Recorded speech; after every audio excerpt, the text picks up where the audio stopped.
No, spisovatelia vo mne vždy vzbudzovali taký rešpekt a s takým citom pre čo sa má stať. To niekedy vedeli veľmi vycítiť v tých svojich dielach a boli mi ako veľkým vzorom. Tak som v kultúre, ktorú som mapoval a fotil, som sa zameral aj na spisovateľov, aj som začal spolupracovať aj napríklad s knižnou reví. A tak som potom sa dostal do týchto kruhov a chcel som ako zachytávať ten normálny život spisovateľov.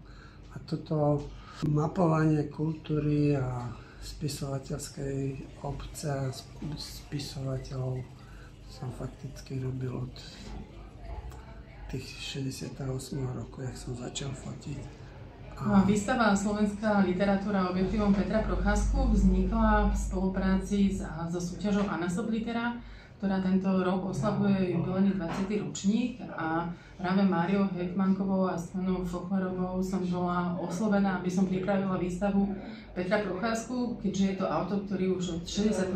roku systematicky mapuje kultúrny život v Bratislave, od hudobného života, cez literárny, fotografický, čiže je to naozaj až taká chodiaca legenda, chodiaca kronika. Človek, ktorý má vo svojich archívoch neuveriteľné množstvo precízne zoradených materiálov, na ktorých sú ľudia, ktorí tvoria ten náš kultúrny život.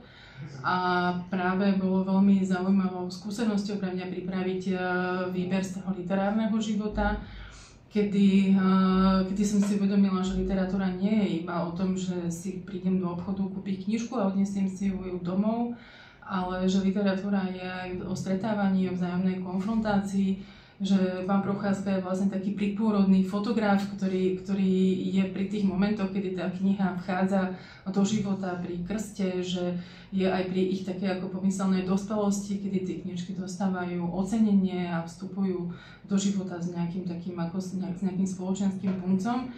Čiže by sa dalo povedať, že on je taký, že tak ako zavárame hrušky, jablká, tak pán Procházka vlastne zavára momenty, zavára pamäť, zavára to, že sme schopní sa stretnúť a oceniť dielo druhého človeka, čo si myslím, že je v tejto dobe veľmi dôležité. Z týchto obľúbených mojich fotografií, ktoré vybrali na túto výstavu, jak tu sú traja kávoví maniaci, Milan Lasica, Tomáš Anovic a Kornél Feldvary, mám za sebou jednu osobku, ktorú mám veľmi rád, a je to Agneša Kalinová. Agneša Kalinová je jedna významná pre mňa žena, ktorá za bolševika, keď som si pustil Hlas slobodnej Európy a počul som jej hlas, nejaký jej komentár, tak to bolo také pohľadenie na duši a masáž srdca, dodanie optimizmu do ďalších dní.